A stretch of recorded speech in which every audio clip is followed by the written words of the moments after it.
What's up? What's up? What's up, everybody? Man, it's so good to be back live. How y'all doing? Y'all doing all right? It's me, Pastor Isaiah. Welcome to Black Church Chats. I see y'all out there. I see my mom Myrtle is on. That's my mom number 2. She's faithful. I see my brother Rick is on. I see others of you that are on that aren't commenting yet. And I just want to say good afternoon. It is a beautiful day in LA, and I'm so excited to have this conversation today. So y'all know how I do. I'm drinking my Celsius, so I'm a little bit amped up, and I recognize that I'm gonna have to get a new table because when I get going and when I get excited and when I get talking, I start banging the table, and when I bang the table, it's a little flimsy and it shakes. So new table coming soon. Yeah. Grace and peace, JT. Grace and peace to my aunt Myrtle, and my aunt Melissa and my aunt Millicent are here. I love y'all so much. All right. I don't like to keep y'all waiting. I want to dive right in on this conversation. Have you guys been watching? Have you guys been following what's going on in broader evangelicalism? Yes, evangelical chickens are coming home to roost. It's a mess in these streets, y'all. And I pay attention to some of this stuff, not a lot of this stuff. You know, y'all know I'm a father. I'm a husband. I'm a pastor of a thriving local church here in LA. Shout out to New Congregational Missionary Baptist Church. So I don't pay attention as closely as some, but I do pay attention. And I do that so that some of you guys won't have to, so that I can kind of run down what's happening. But it is a mess right now in broader evangelicalism. And really what's going on ain't new. What's going on in broader evangelicalism is something that has been going on in evangelicalism for years, dare I say, since the inception of this country, since before this country, since the colonial period. What we're seeing is just a repackaged version of what American evangelicalism has been doing really since its existence here on this continent. Now, y'all know that I speak from the Black church perspective. Of course, we know that the Black church is not monolithic. And of course, you know, there's no one person that speaks for the entire institution, but I speak my opinion from the perspective of a pastor of a Black church and an advocate of a Black church. And I am watching, and dare I say, we are watching within the Black church. Those of us that are paying attention, we are watching from the sidelines saying, boy, this sure do look familiar. Boy, what's going on sure do look familiar. And then I'm also saying that had some of these people listened to us years ago when some of us were matriculating into their spaces, then some of this could have been avoided. But of course, voices of color were marginalized. I'm gonna demonstrate that. Of course, they treated Black people and the witness of the Black church as irrelevant. I'm going to demonstrate that today. And the evangelical chickens are coming home to roost. And now more than ever, can I say to everybody, not just to Black people, but to everybody, now more than ever, the Black church is a beautiful, shining alternative to what we're about to see right now. She always has been. She's not perfect. She has her flaws, but we ain't dealing with what you're about to see, with what I'm about to show you. It ain't happening over here. the black church from its inception has always shouted from the rooftops and lived out the reality of the Imago Dei, the doctrine of the Imago Dei, that all people are created in the image of God. The black church hasn't just given lip service to that. The black church has believed that and embraced that since the beginning of its existence here on this continent. I think with what we're seeing today in broader evangelicalism, my motto, my, dare I say, mantra rings even more true today than it did when I first coined it. And it's this: as long as racism exists, the black church must exist. The black church must be a refuge for not just black people, but for all people exposed to the type of vitriol and to the type of racial abuse that we're about to witness today. So, full disclaimer, I'm going to be playing some clips that are going to be a little bit triggering. We're going to be having a conversation, but all of this began with me surveying what's currently happening within broader evangelicalism. What do I mean? Well, there's a gentleman that is really becoming prominent in evangelical circles. He's got a podcast. It's called the Stone Choir Podcast. His name is Corey Mahler. He is a Lutheran, although he's been excommunicated by whatever Lutheran group or denomination. You know, there's different type of Lutherans. There's a more theologically progressive Lutheran organization. There's a more theologically conservative. I don't know which one he was a part of, but he has been excommunicated. However, his voice is still being heard. He's got a large and growing following within evangelicalism, and he is, listen, he is as racist as the day is long.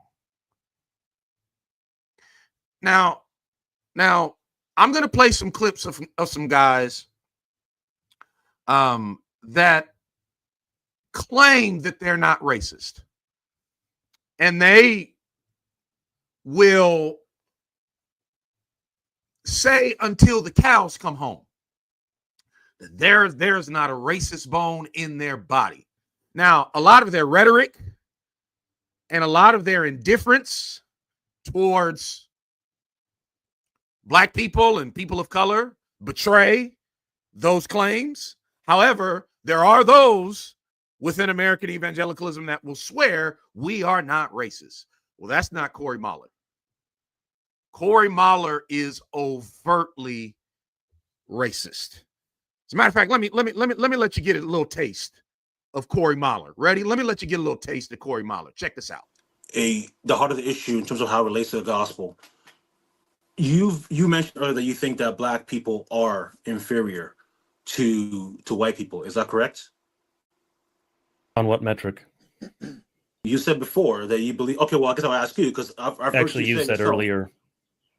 Sorry, you earlier said that I believe that blacks are intellectually and morally inferior.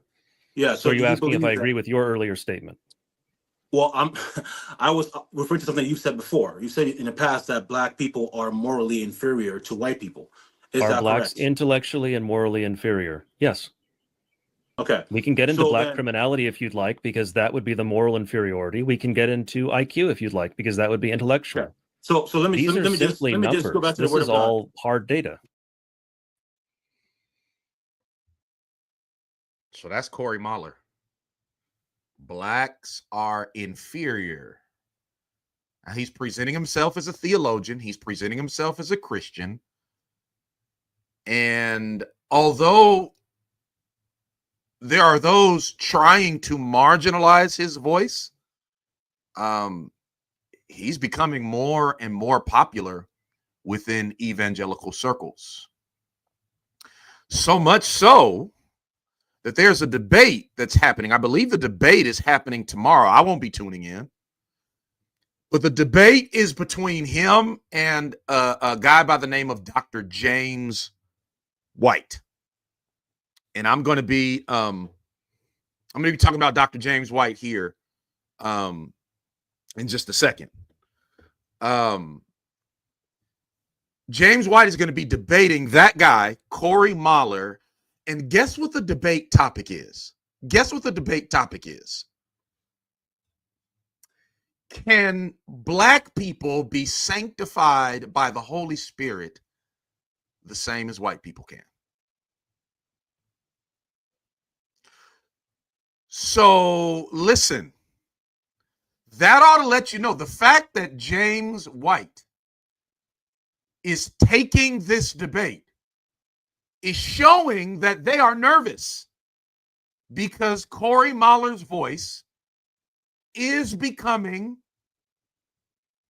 a lot more not only recognized, but adhered to. Now, of course, this debate is absurd on its face. And the fact that James White would take such a debate and not just say that, that's like debating is an Eggo waffle with the image of Mary on it miraculous? Like that, what they're debating is about as absurd as debating an Eggo waffle with an image of Mary on it actually being miraculous. James White wouldn't take that debate. He would consider that debate to be absurd, but yet he's taking this one, which implies that he feels like he needs to counter Corey Mahler's rising popularity. And it also is lending some type of credibility to the debate question, which is ridiculous. So this is what's happening. They're scrambling. They are scrambling to try to marginalize Corey Mahler. They are scrambling to try to wave the flag and say, hey, this guy is racist and this guy is wrong. And I'm going to show you guys that it's too little too late. And I'm going to show you that they are complicit in creating this monster. Now, of course, those of us who are familiar with history, those of us who are familiar with Black church history, we've seen this before. This is nothing new.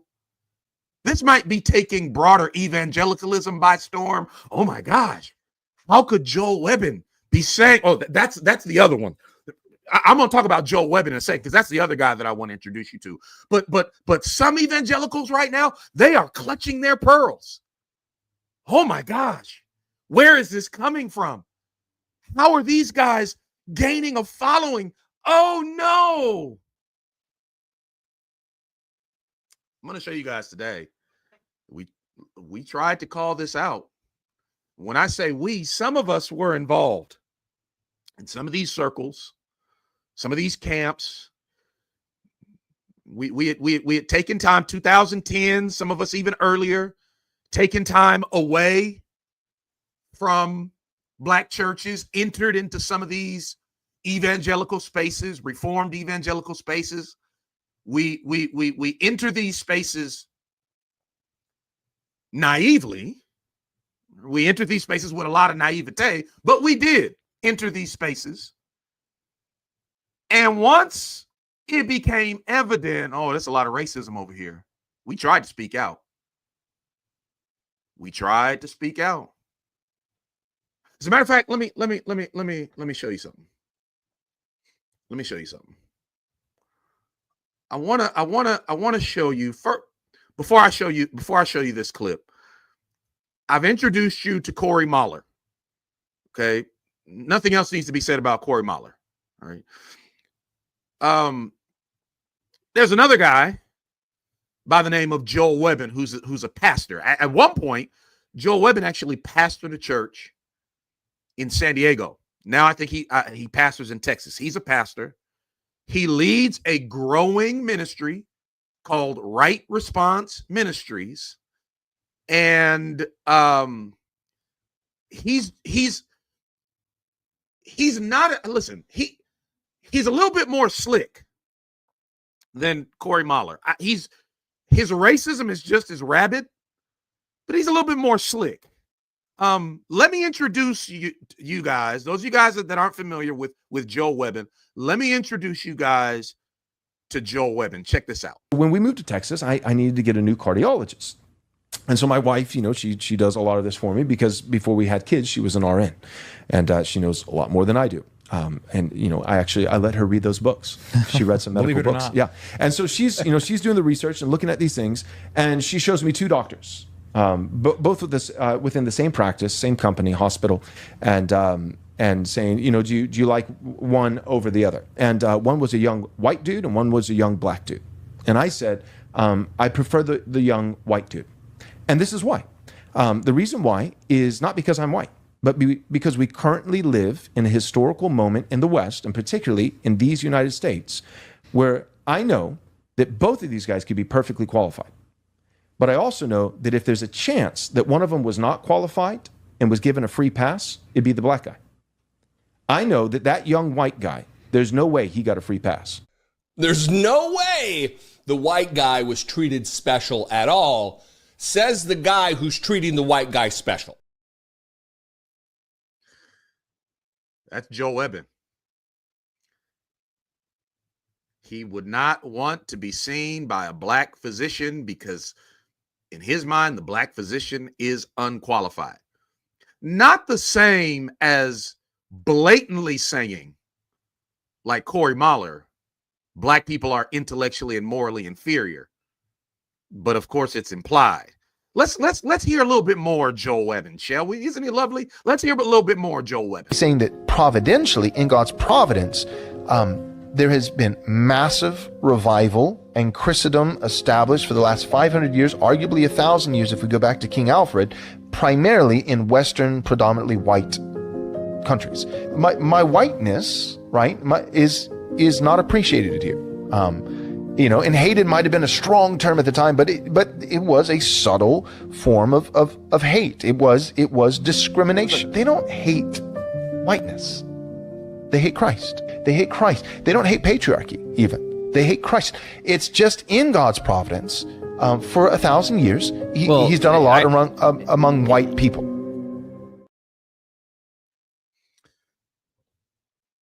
That's Joel Webbin number 2, clip number 2.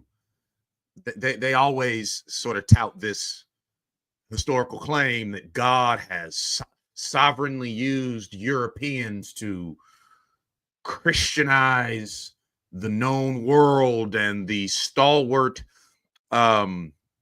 example of Europeans is one of gospel fidelity and missionary fervor, so that the world is Christianized because of the European witness. Of course, they have to ignore that theological liberalism is a European invention. They have to ignore that the prosperity gospel started with European descendants of European. Mormonism, Jehovah's Witness organization. Okay. So it's a very romanticized narrative that they have to believe in order to hold tightly to their racial animus. I want to show you one more Joel Webbin clip. Check out Joel. Jews cannot hold public office. They can live here, and they can live here peacefully and all these kinds of things. But no, this is a Christian nation, and those who reject Christ and hate Christ, they can be in the car and we shouldn't mistreat them, but they don't get to drive. Listen to me, Christian, you are allowed to have a country. You are. It is okay to say, no, that this country, this nation is for us and our posterity. It's not for Hindus, it's not for Muslims, and it's not for Jews. It belongs to Christians.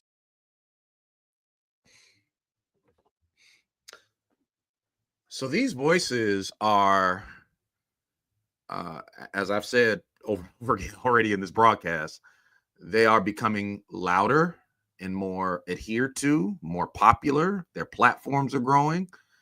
And evangelicals are wringing their hands because they recognize this ain't a good look. They are saying out loud what we believe and hold to implicitly, or even unconsciously, subconsciously, right? They are saying this stuff out loud. And so they are rushing again to try to marginalize these voices and make these voices less impactful. Now, as I mentioned,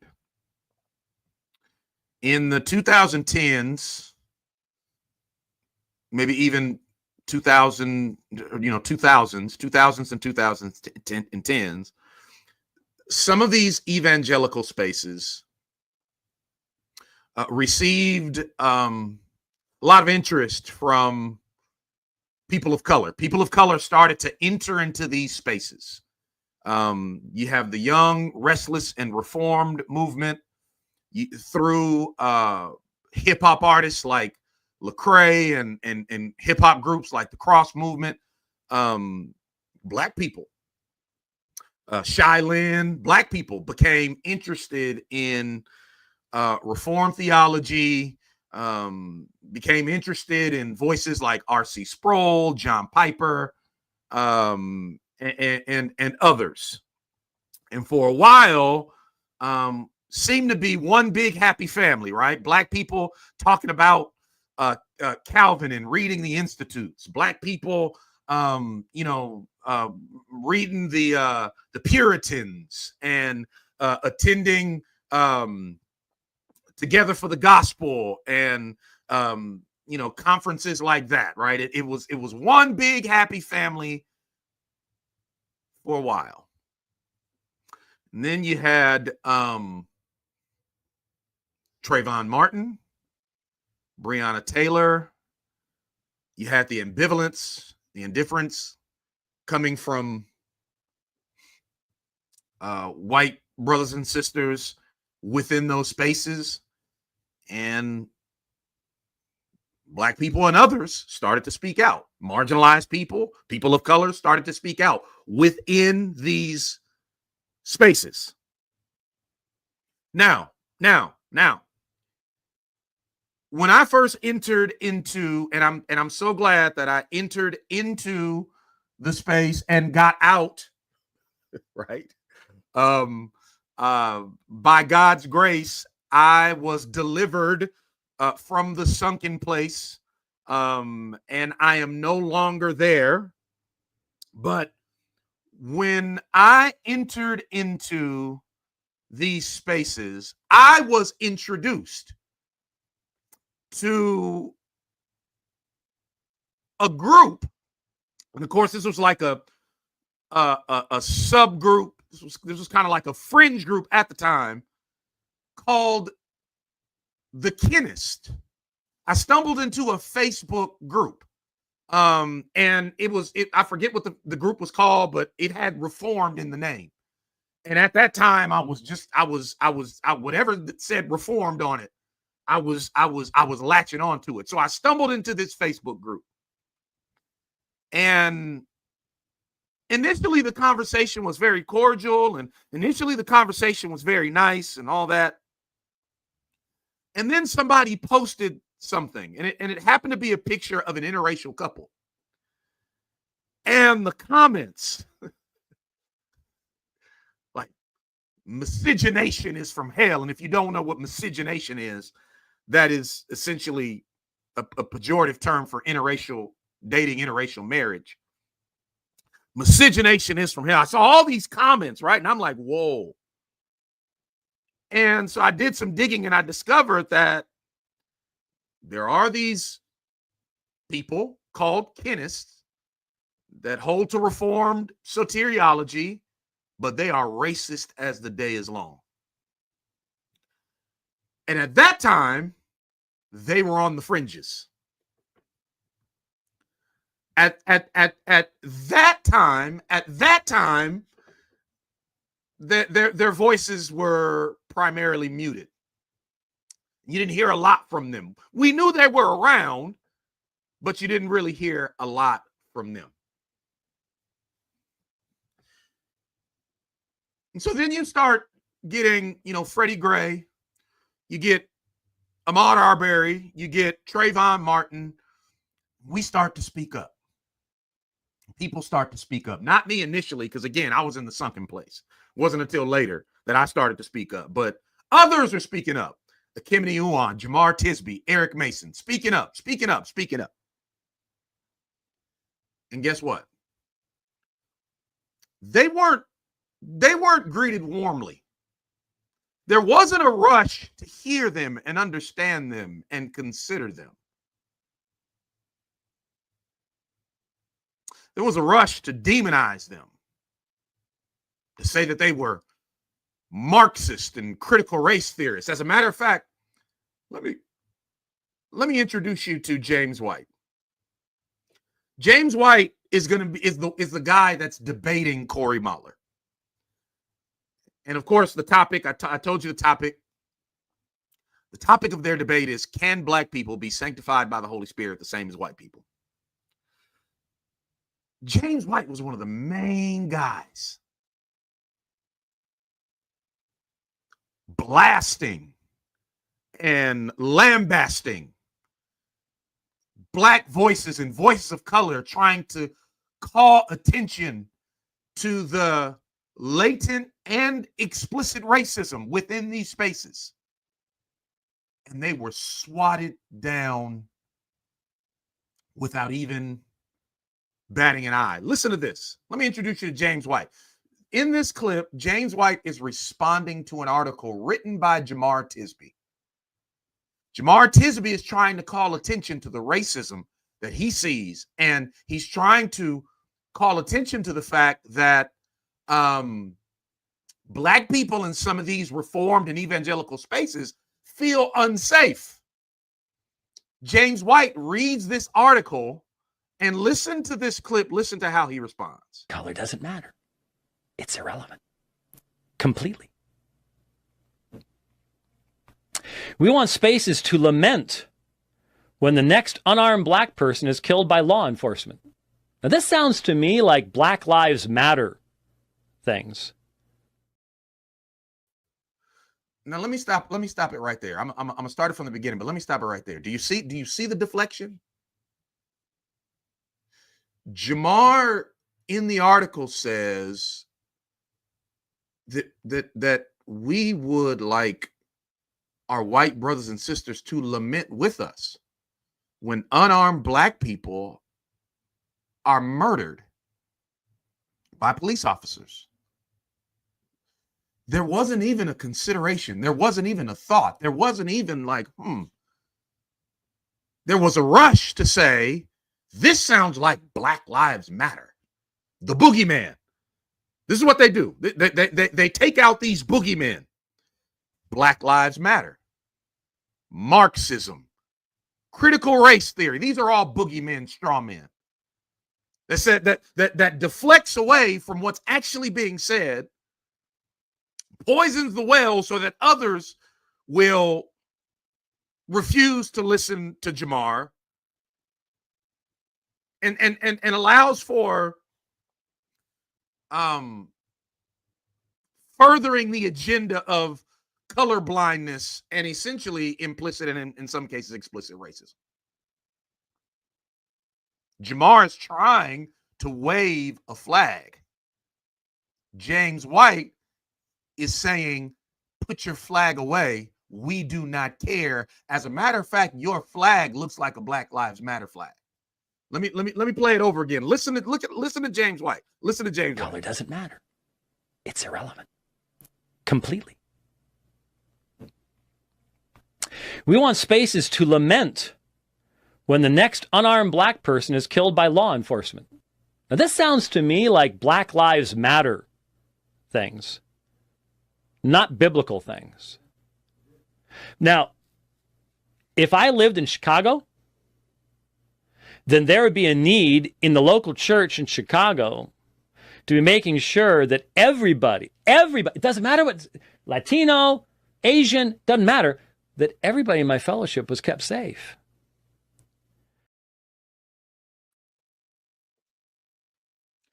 So he pivots away from Jamar Tisby's concern.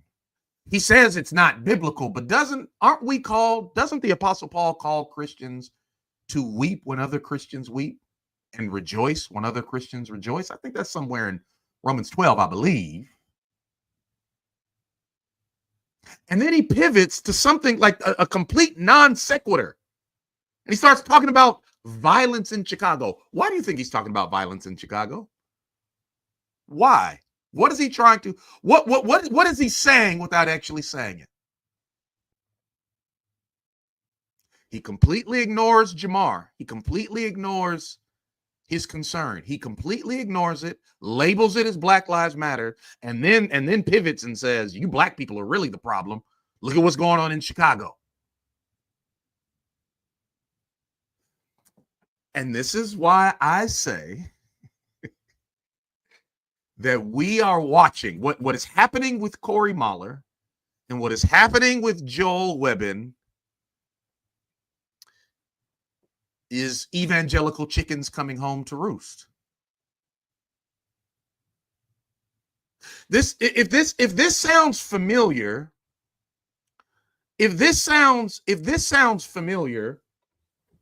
then you're probably a student of history. I'm reading a book currently. And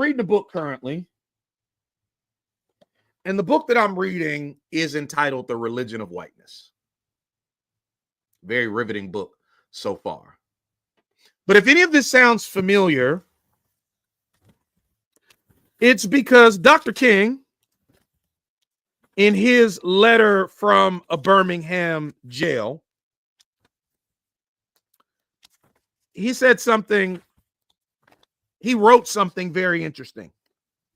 If any of this sounds familiar, it's because you're probably familiar with Dr. King's letter from Birmingham jail. This particular portion. Look at what Dr. King wrote. He says, I have been so greatly disappointed with the white church and its leadership. When I was suddenly catapulted in the leadership, I felt that white ministers, priests, and rabbis would be among our strongest allies.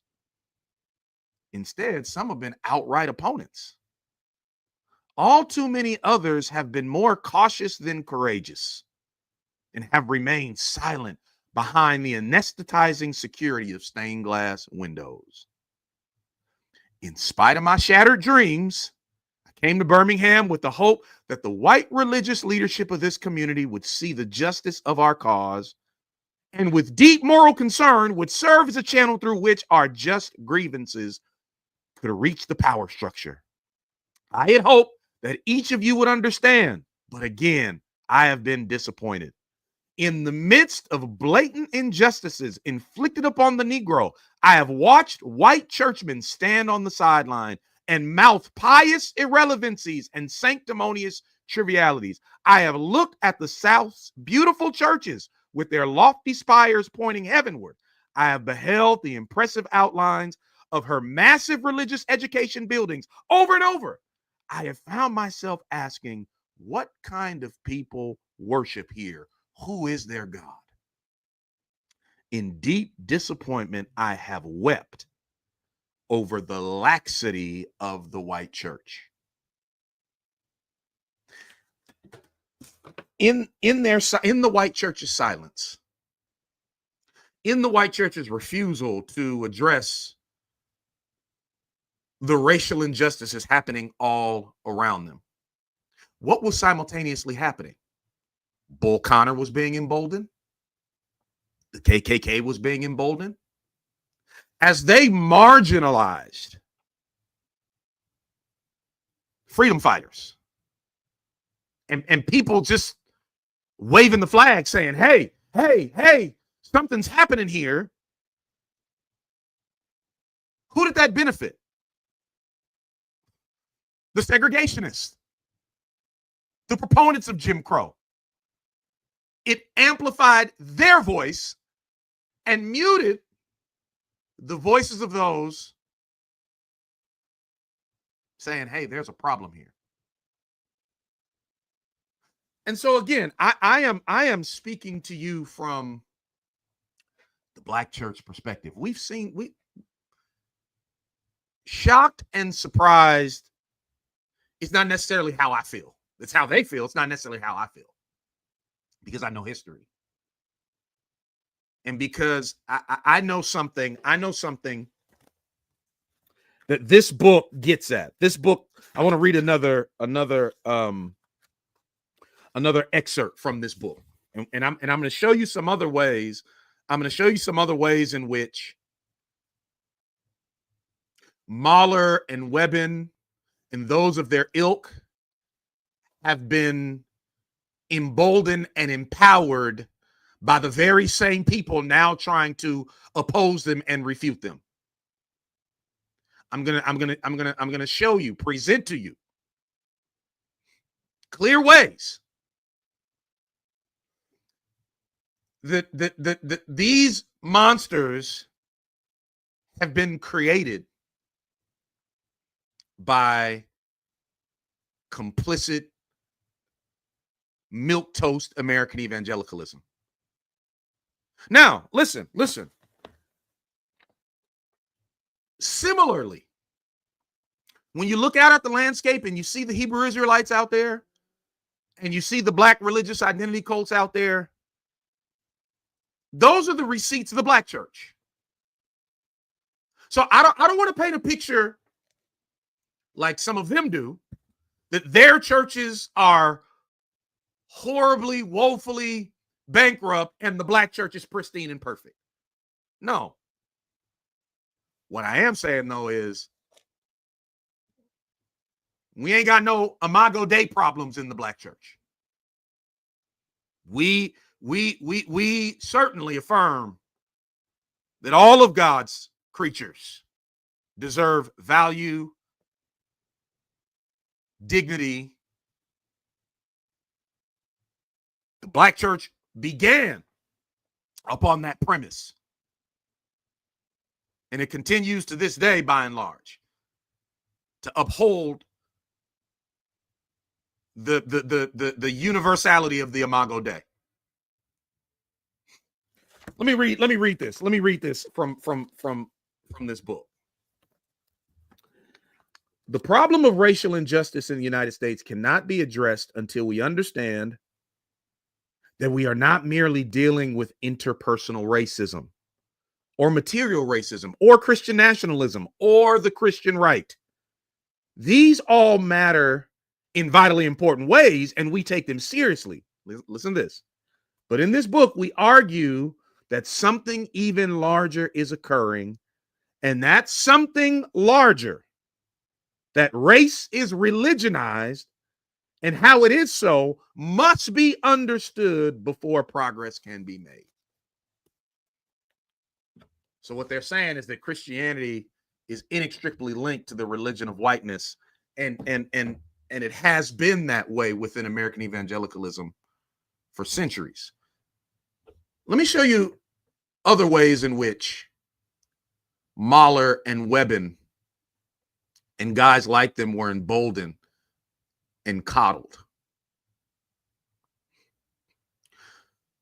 So Joel Webben has a podcast, and he invited, this was years ago, so I don't know exactly how long ago, but he invited a gentleman by the name of K-Dub on his podcast. He originally invited K-Dub on the podcast to talk about Hebrew Israelism. But of course, Joel Webbin couldn't help but to talk about quote unquote woke Christians. And of course, guys like Eric Mason, guys like Jerome Gay, guys like Damon Richardson, right? Quote unquote woke. That whenever they say woke Christian, that's who they're referring to. So I want you to watch this, and I want you to see this, and I want you to notice both the complicity and the naivete here. Check this out. Yeah, so the context of the conversation, I'm gonna give you a 1,000-foot and then a smaller, close up. We were talking about Black Hebrew Israelites, so he brought me on the show to talk about really the doctrine, the racism of the Black Hebrew Israelites. In light of that, we shifted to talk about woke people, and so people who take identity, kind of their Black identity, right? And he was really going in on how he finds that troubling and problematic. And so that's the context of this clip right here. And so this is when you were a guest on the show. Correct. How long ago was that?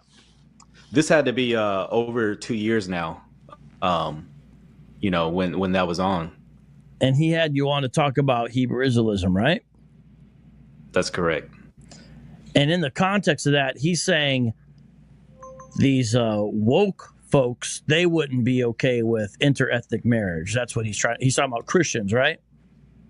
Yeah, he's saying if honing in on your identity is such a huge thing, then you would naturally have to lead to a problem with interracial marriages, right? Yeah. And I think what you're trying to show here is partially, at least, the contrast between him saying that now and some of the guys he hangs out with who say things kind of different. Yeah, that's correct. It's the different side of Joel. Whether and I'm being favorable, I'm trying to say I think he's changed his position on this, right? He wasn't always saying the stuff he's saying now, right? I think we're going to see that in some of the clips we play.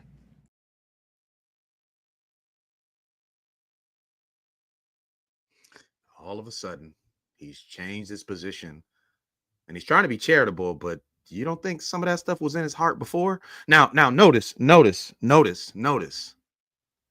The conversation shifts from discussing Hebrew Israelism to discussing quote unquote woke Christians, and essentially mischaracterizing quote unquote woke Christians as people who would have a problem with interracial marriage. That would have been a wonderful time for K-Dub to say, you know what? Let's not broad brush. Let's not mischaracterize all of them. As a matter of fact, some of them may have something to say. As a matter of fact, we probably should listen to some of the things they say. Wouldn't that have been a good place to push back? First of all, he could have said, why are you talking about woke Christians if you brought me here to talk about Hebrew Israelism? Seems like you're trying to make me a token. Seems like you're trying to make me say something as a Black guy about other people of color that you feel like you can't say, so maybe you're using me to be the mouthpiece for it. And maybe K-Dub could have said, I do not appreciate deviating from the topic at hand to talk about something that is at least going to make me look like a token.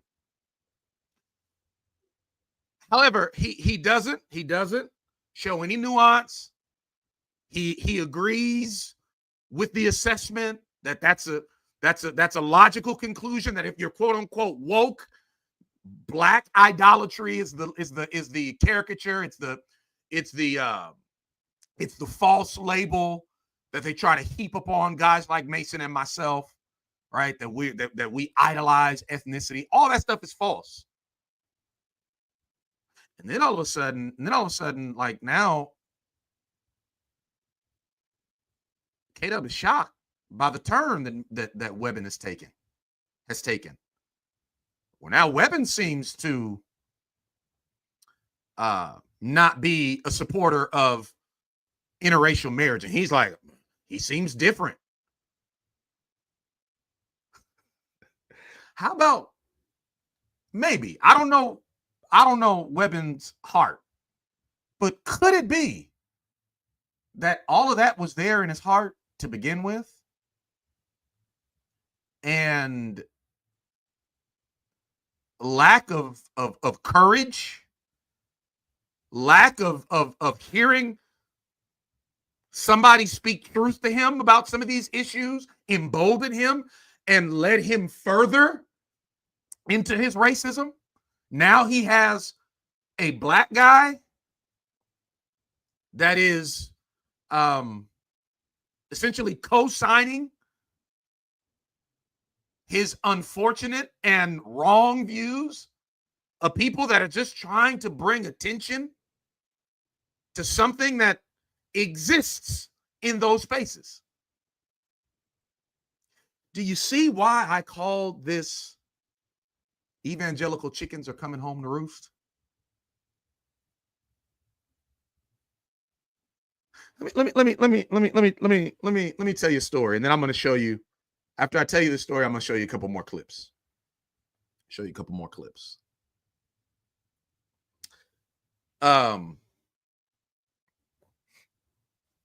There's a middle school.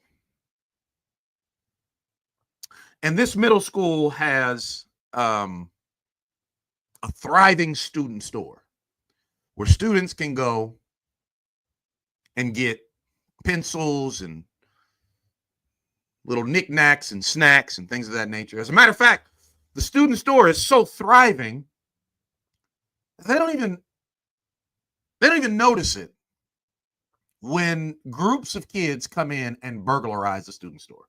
So busy that a band of thieves have aligned, and they are regularly robbing the student store of various items. And then after they burglarize the student store, these thieves then sell the items that they burglarized to other students at lower cost. So it's a whole little racket. Thriving student store, really busy. Theft ring develops. They're making money off the thriving student store. Well, a few months into this theft ring being formulated, some of the students start to speak up and say, "Hey, something's going on. Kids are stealing." Some of the students are like, yo, check it out. People are burglarizing the student store. And those students who are trying to call attention to the thievery, those students who are trying to call attention to the mess, their voices are marginalized. They are told to shut up by other students, particularly the students that are benefiting from the theft ring. They are told, shut up, keep it down, be quiet. Nobody wants to hear you say that. You're a tattletale. So in that scenario, what happens? The kids trying to bring attention to the theft, their voices are marginalized. And who's emboldened in this story? The theft ring. They are given license and greater freedom to continue their activities. This is what's happening in broader evangelicalism. This is what's going on. And until broader evangelicalism reckons with the religion of whiteness and the race problem that exists within those spaces, this ain't going nowhere. There will just be another iteration of Corey Mahler, another iteration of Joe Webbin. Corey Mahler and Joe Webbin are iterations of guys from bygone eras, because evangelicalism refuses to reckon with the race problem. Let me show you a couple of more clips, and then I'm going to open it up to your comments, open it up to your questions. So these Christian nationalists, a lot of these overtly racist evangelicals, they read a guy named Stephen Wolfe. They are fond of Stephen Wolfe's books and scholarship. And so in this conversation, a guy named Vocab Malone. Now, let me say this. Vocab Malone is invited to the cookout. All right. Vocab Malone is not a culprit in this. And so if Vocab watches this later, Vocab does a really good job of staying neutral when he needs to, but also he has raised issues and he has spoken into this as well in meaningful ways. So although you're going to hear Vocab's voice, this is not implicating Vocab. It's just showing sort of the broader way some people. Stephen Wolf. That's really where it comes out of. He says, hey, actually, he's not anti-interracial marriage, but he also argues people have a collective duty to marry within their own kind. Right.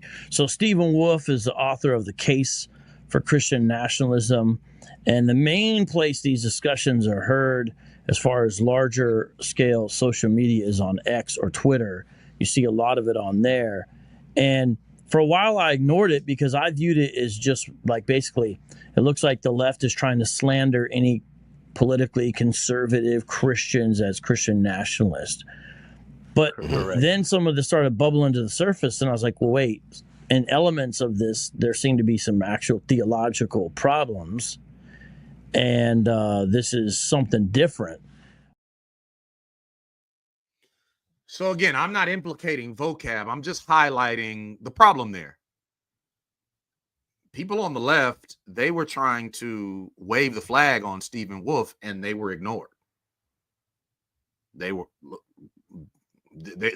just attacking. This is just a hit piece. They just don't like Stephen Wolf because he's a conservative political commentator. And so therefore their voices were ignored. And what happened in turn? Stephen Wolf's voice was amplified. And had there been more willingness to listen to those voices calling out Stephen Wolf, then maybe we wouldn't be here. And again, Vocab is careful. Vocab is invited to the cookout, y'all. But what Vocab said is indicative of the way that broader evangelicalism views voices that they consider to be on the left, because I wouldn't consider my voice to be on the left. As a matter of fact, in June, I'm doing a podcast with Justin Giboney, and Justin Giboney, of course, is the president of the AND campaign. And the podcast is entitled, The Black Church Should Not Be Beholden to the Democratic or Republican Party. Now, conservative evangelicals would consider my voice to be a voice from the left. But my voice is just a voice of understanding these things biblically, understanding these things theologically, understanding these things historically, and then speaking from that well of understanding. But all you got to do is say, hey, they're from the left. Don't listen to them. And that in turn amplifies the voices of Stephen Wolf, Joel Weapon, Corey Muller. Let me show you this last clip, and then I'm going to take some of your questions and comments, and then we're going to wrap it up. Let me show you this last clip. Now, again, the title of this broadcast, I got to remember not to do that. The title of this broadcast is The Black Church is Watching Evangelical Chickens Come Home to Roost. And I just wanted to highlight that American Evangelicalism created this problem. And I wanted to offer to my audience an alternative. The Black Church, she is not perfect. She has her flaws. We have blind spots. But you want to know one thing I love about the Black Church? If you go to a Black church as a person, a Hispanic person, an Asian person, and let's say you're invited to preach. Okay? You're invited to preach. And let's say you bomb, your sermon is terrible. It is awful. It is horrendous. You bomb. Guess what the mothers in the church are going to do? They're going to come up to you and they're going to say, baby, you did your best. They're going to encourage you. They're going to love on you. Why? Because woven into the fabric of this institution is this understanding that, look, you may look different, you may be different, but you're deserving of dignity and value. And so you come here with mess, but I'm still going to find a way to encourage and bless your heart. That's what some of the mothers will say. Well, bless your heart. Bless your heart, baby. Right? Because even though you bombed, you are still created in the image of God. What I'm about to show you now is in my estimation, one of the most egregious ways people like Corey Mahler and Joel Webbin were emboldened. And this goes back to the gentleman, K-Dub, came out with a song. He's a rapper. And he came out with a song years back called I'm Black. Now, imagine being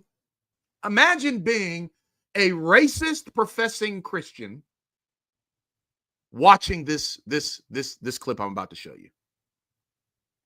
Also, imagine being a white Christian pastor thinking about grappling with some of the claims being made by people of color, thinking about leaning into some of the conversations. How would you be impacted by what you're about to see? What would you walk away with as a result of this clip? Check it out. Check it out. Check it out.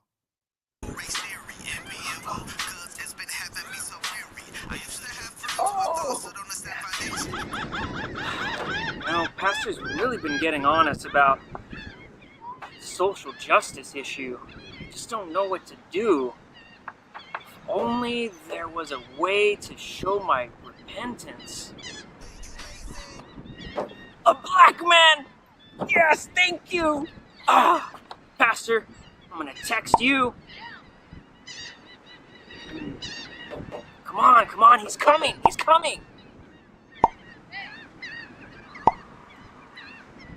The Black Experience. Yeah.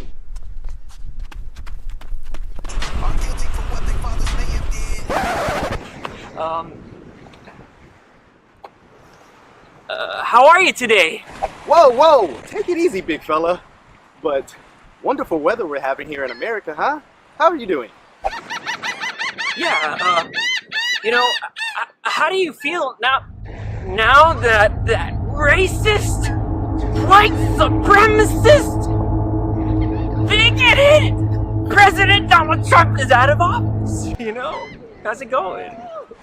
Well, see, actually, I was quite saddened because, let's look at the facts. Trump actually helped the black community. More jobs were provided to the black community more than any other president, more than Obama. Let's talk about Biden's racist comments he said about the black community. And then not to bring up, any Christian with any kind of hermeneutical exegesis and anything like that would know quite plainly the things that Biden supports, any Christian cannot support. Let's just look at the facts. But I tell you, if you have a problem figuring out whether you're for me or Trump, then you ain't black.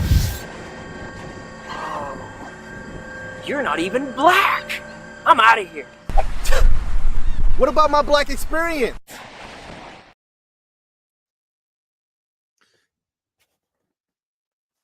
Now.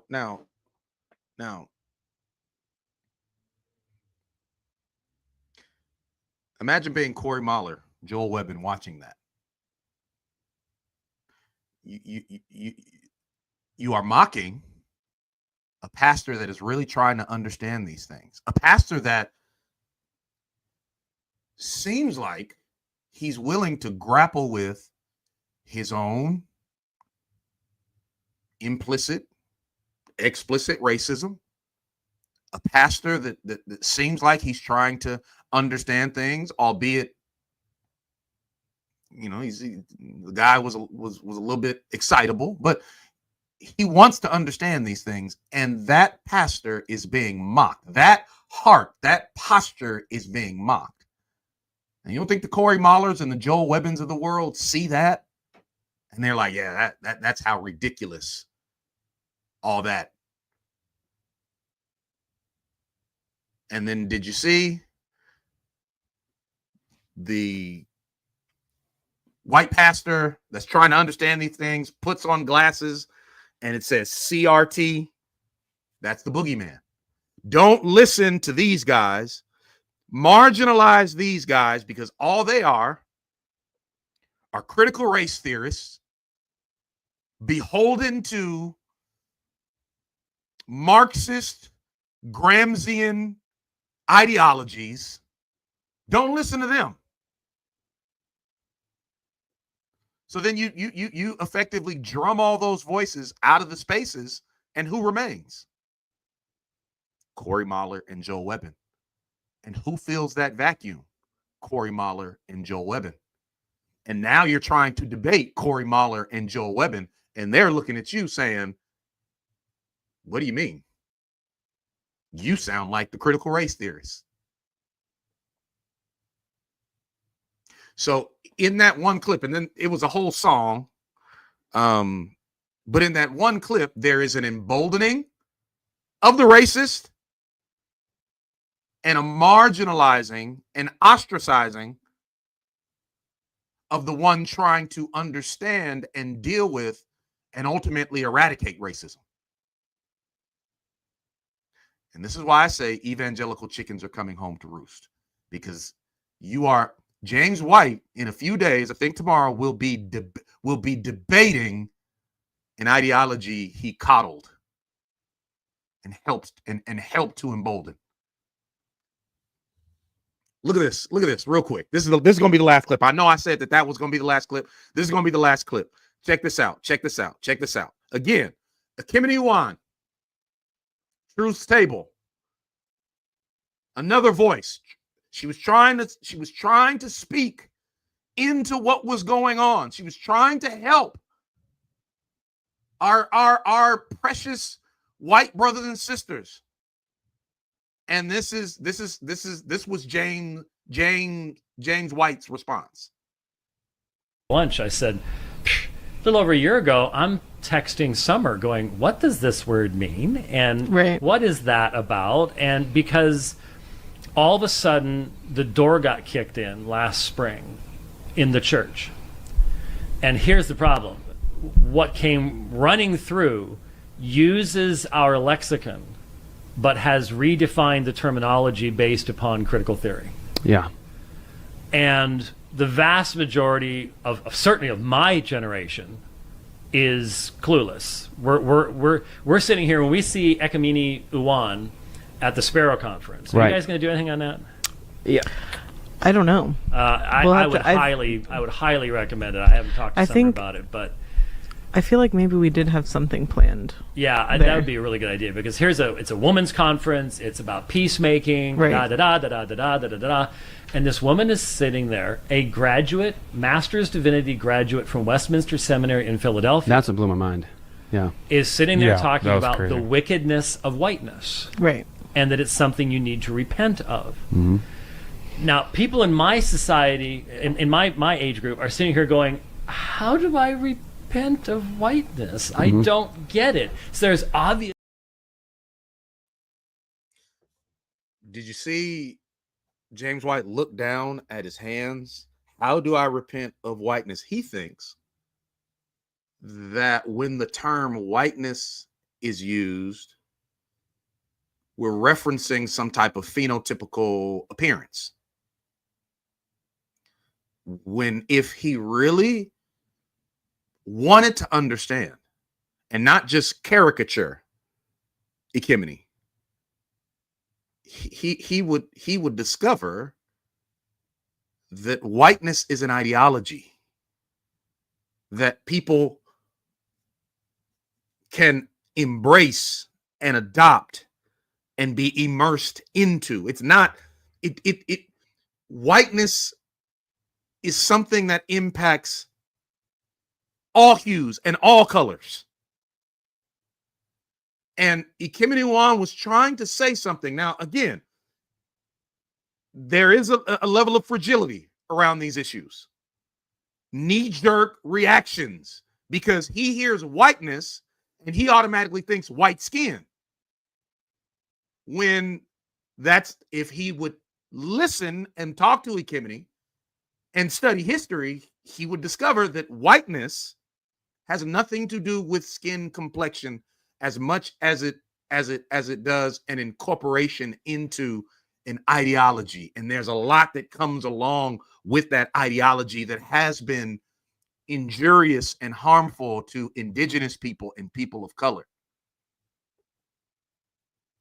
As a matter of fact, here on this channel, I did a show entitled "What's with the Term Black Church and White Church, and why using one term is okay while using another term could be potentially racist." So I talk about this whole concept and idea of whiteness, but James White didn't even want to hear it. And so what happens? Ekemini is marginalized. And now guys that understand, Corey Mahler, if you hear Corey Mahler talk, Corey Mahler has no problem using terms like whiteness. Neither does Joel Webbin. Joel Webbin will say, my whiteness, my whiteness. But it was beyond James White. And so, yes. The evangelical chickens are coming home to roost. And this debate shouldn't even happen. He shouldn't even take the debate because by taking the debate, you are in some ways dignifying the topic, the viewpoint. You're saying that there is even a shred of relevance or credibility enough to actually prepare for a moderated debate. The topic of the debate, which is, for those of you guys just chiming in, James White is going to be debating Corey Mahler. The topic of the debate is, can Black Christians be sanctified by the Holy Spirit the same way white Christians can be? Absurd. But he took it. And he will be sitting across from a guy, debating a guy that he helped to create.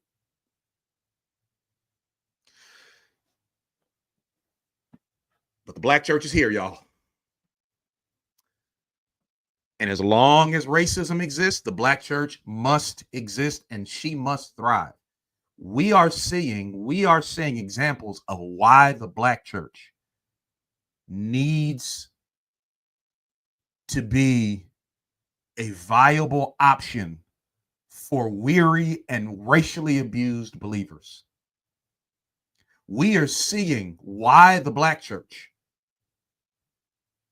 needs to be held up as a space where people can be dignified and seen as human. Now, again, issues, problems, sure, all day. But you will not have to worry about going to a Black church that espouses the people of color are inferior.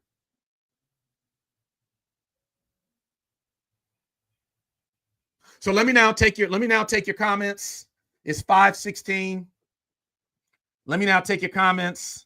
Yeah, so my dear sister Michelle Turner, she says he had a whole story about a Black kid with a bottle. Yes, I remember that. I remember, and that just displayed his antipathy, all right? Because he brought up all the tropes, all of the stereotypes in that post. Yes, absolutely. Michelle says, I love how they are against abortion but scream social justice. Sir, abortion is social justice, right? Absolutely. Absolutely. Absolutely. Yes. Yes. Yes. Yes. Yes. Yes. He was also upset that people wanted to take down Confederate statues because he has fond memories of them when he was a kid. Correct. Right. Right. Exactly. Exactly. That's James White, who's now debating an overt white supremacist. Let's see. Giving these people platforms normalizes it. That's dangerous. Yep. Yep. Let's see. What else we got here? I'm making my way, y'all. Hold on. Here's something. Seeker Progress says they don't know the meaning of the word Marxist. Yeah. Not only do they not know the meaning of the word Marxist, but that is the Gramscian school, the Frankfurt school, all of that stuff. That's the wrong starting place. It's the wrong starting place. They have to go back to the creation of race in the first place, to the papal bulls that were issued, designating people with dark skin as black and therefore fit for chattel slavery. That's where it begins. Everything that comes after that, critical race theory, the Frankfurt School, Marxism, is an attempt to make sense of this construct called race and how it has impacted people throughout the years, how it has led to socioeconomic and class hostilities. We have to start at the construction of race to begin with, which is why I know they hate Exkendi. I know they hate him, but Stamped from the Beginning is an extremely prescient and insightful book. You don't have to agree with everything that he says. You don't have to agree with all the conclusions. But far before there was a Frankfurt School, and far before there was an Antonio Gramsci, far before there was a Karl Marx, there was a transatlantic slave trade. There's the Portuguese. There was this othering, designating people with dark skin as black, and then telling society that these people are fit to be chattel. They can be abused, and then the form of slavery in America further marginalizes and others and dehumanizes people that for centuries at that point, decades at that point, had already been viewed as subhuman, barbarous, and only fit for enslavement.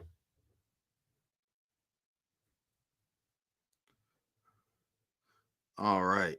Let's see. Okay, so let's see. Okay, here's a question here. And we get to the point where we don't care what they think about us.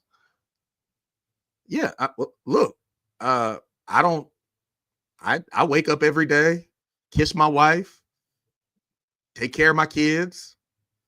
I am doing this broadcast not to say we need to be overly worried about what they're doing. I'm doing this broadcast to contrast what's happening in American evangelicalism with what's going on in the black church, and showing that while some seek to demonize the black church, their prosperity gospel, look, I'd rather take an institution that fundamentally affirms the imago Dei of all people than one where you guys are debating if black people can be, that's a debate. And I guarantee after that debate is over, there are going to be podcasts made, analyze. What?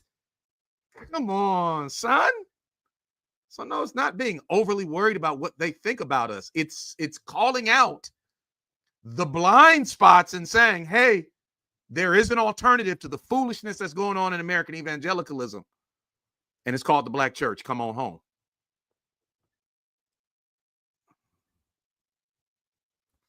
All right.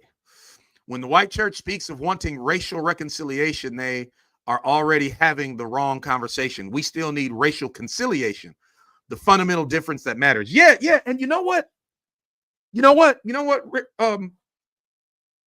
Rick, my brother, I agree with you. I believe that conciliation is a better word than reconciliation. But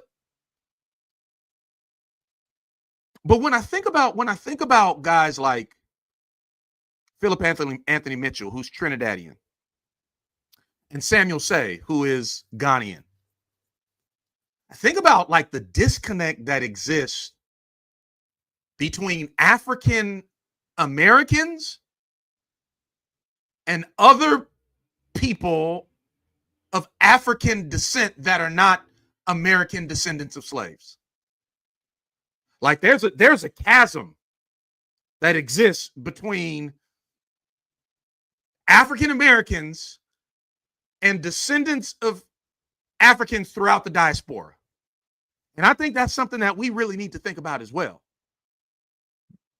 Because we have our beautiful Nigerian brothers and sisters, Ghanaian brothers and sisters, embracing and adopting whiteness over and against the cries and the plight of those who are their kinsmen according to the flesh. And so I think that's something that we certainly need to explore. I pray God changes his heart doing this debate, because how can you defend a group of people you hate? Yeah. And the thing about doing a debate like this is, not only will it draw people to Dr. White's side, but it'll also draw people to Corey Mahler's side. There are evangelicals that are itching. They're looking for a reason to agree with Corey Mahler and Joel Webbin. And if they can, because it's the racism that's in their heart. And all they're doing is giving voice to what's in their heart.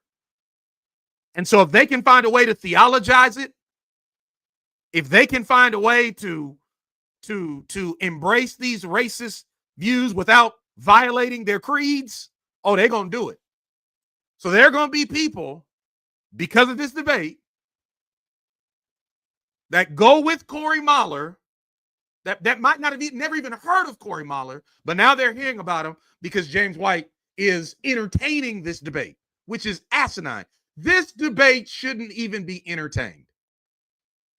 But hey,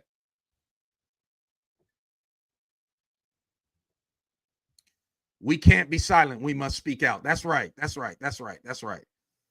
It's fine not to care about what they think about us, but we do need to be informed. Yeah. Listen. And there's the false, the conflation is, because we talk about it, we're obsessed with it. No, we're talking about it. It's just like, listen, if somebody goes, if a Christian goes live to talk about the Jehovah's Witness organization, all right, is that Christian overly concerned about the Jehovah's Witnesses because they're highlighting the errors of the Watchtower organization? No, they're highlighting things that need to be understood, need to be known, and then they're giving alternatives. So is it that statement is honestly just a way to say, hands off. Don't talk about American evangelicalism. Don't even mention it, which is another form of complicity. Rick says, facts. I can say the same thing about our Dominican, Cuban, and other Latinos that are phenotypically black but refuse it. Yep. All right. They will find a way to make racism biblical. Yep. Let's see. Kohler did the debate with the black guy a few weeks ago. Got a lot of friction. So you're right. We'll potentially have greater friction. Yeah. Let's see. My first time here. Interesting, informative. Negative perceptions between races need to be overcome, starting with black church and white church world, looking within and without. Thanks. Yes. Okay. Yes. Okay. All right. Any other questions? Any other questions? Any other questions? Somebody's at my door, y'all. Who is it? Oh, okay. All right. All right. All right. That's nephew. He's the guy that does so much at our church, knocking on my door, and I'm like, oh Lord, who's here with me? But it's nephew, so I'm safe. I'm at the church right now. I'm in the office at the church. All right. Anything else, y'all? Anything else? Anything else? All right. I appreciate y'all so much. Listen. Oh, here we go. Here we go. My friend and my brother, Thinker's Bible. By the way, subscribe to him. He's got some great content. This is historical racism that was built into the original understanding of the Constitution and even the supposed place of white people in the New World. Facts, facts, facts. Thanks, son, for keeping us informed so we're not ignorant. Thank you, Mom, too. Love you so much. Love you so much. All right, listen, I need you guys to like, share, and please subscribe. I'm trying to grow this channel. Trying to get the message out there. I think this channel is worthwhile. If you think this channel is worthwhile, please subscribe and hit the notification bell so you can be notified whenever I go live. I will be going live again. There are a number of wonderful shows that I will do coming up. My brother Phil Fox is here. I love that brother right there. Such a wonderful guy. Let's see. Seeker of Progress. What's sad is that people like K-Dub, April Chapman, and others will find ways to be dismissive of this and try to point back at black people. What I foresee them doing, if they respond to this, which I doubt they will, because they think I'm small potatoes. My channel is small potatoes, which it is. Okay, fine. But what I foresee them doing is, rather than addressing the substance of what I'm saying, they'll take tidbits of me talking about the black church and about how we believe in the Imago Dei of all people, and they'll say, if that's the case, then why do y'all vote Democrat? And the Democrats are for abortion. And so what will happen is they will dismiss everything that's said here and make a political argument, as if when black people vote for the Democrats, they're voting for abortion. Just like as if people voting for Donald Trump are voting for adultery and having 3 baby mamas. If you voted for Donald Trump, you didn't vote for adultery. You voted for Donald Trump. Okay. Now I don't have time. I don't have time. But y'all know what I'm talking about. So listen. I'm about to go. Please subscribe to the channel. Want to hear from you. Want to see you. And I want you to take a look at some of the upcoming shows that we have. I want to whet your appetite because we got some exciting shows to come. Check it out. Appreciate you guys. Love you guys so much. You guys have a wonderful, wonderful Wednesday evening. God bless.